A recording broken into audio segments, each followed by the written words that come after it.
Let's bring you some business news on the programme. And in the US at the close yesterday, well, markets were surging, actually, with Wall Street's NASDAQ index hitting a record high as investors take heart from China's efforts to minimise the economic impact from the coronavirus. As you can see, up over 2%, in fact, the NASDAQ. Asian markets, they've been extending this week's global rally, despite Beijing announcing nearly 500 deaths, it is now, in fact.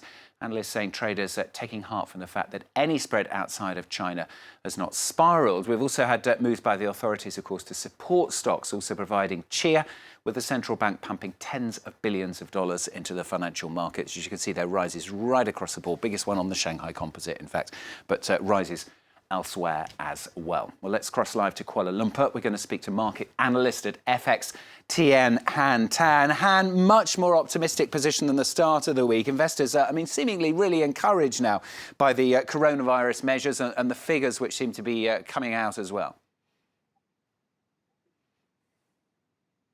Yeah, seemingly. Now, I wouldn't necessarily quantify it as optimism as such. No, I think what we are seeing is just a lull in the risk aversion overall. I am no epidemiologist, but we're only about a month into the outbreak. So, until we receive the hard data about how much the outbreak has impacted the Chinese economy, until that happens, we could see more bursts of the risk-on activities like we're seeing in the markets today.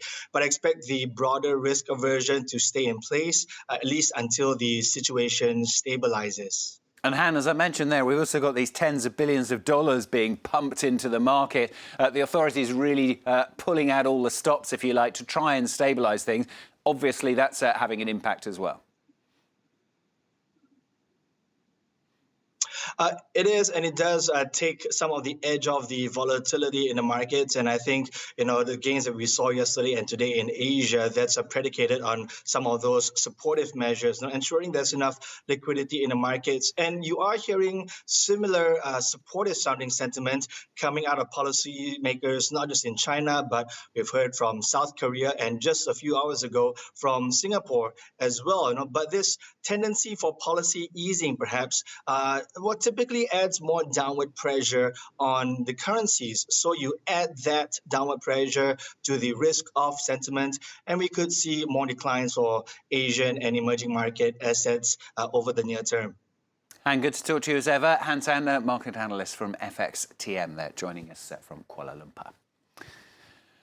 Now then, to rather a putrid problem here in France. The protests against the French government's efforts to reform the pension system have led to strikes amongst waste disposal workers. Now, it means that here in some areas of Paris, and as well in the southern city of Marseille, where tons of stinky garbage is piling up on the streets. James Wilson reports. Paris is one of the most visited cities in the world, but tourists don't come for this. Piles of rubbish can be found in the most picturesque of streets as local waste incinerators strike over pension reforms. And the Pong is making life hard for residents and local businesses too. Customers walk past the restaurant, but they avoid us because there's a bin in front of us and there's a stink. I don't know why they still haven't made a decision. One should have just called in the army to sort it out. It's scandalous. 3 of Paris's main incinerators are affected by the industrial action. Workers don't like President Macron's proposals to reform France's pension system. Currently, rubbish collectors benefit from a special pension plan that allows them to retire earlier than most French people. President Macron's plan would mean they have to work for longer. This incinerator in Issy-les-Moulineaux, on the outskirts of Paris, hasn't burnt anything since the 23rd of January. We usually dispose of 60,000 tonnes of waste daily, but today, 0. As a result, piles of rubbish are building up, and some 5,000 tonnes are being moved by lorry on a daily basis to landfill sites. We've already put in landfill more than half what we normally would in a year. It's an environmental scandal.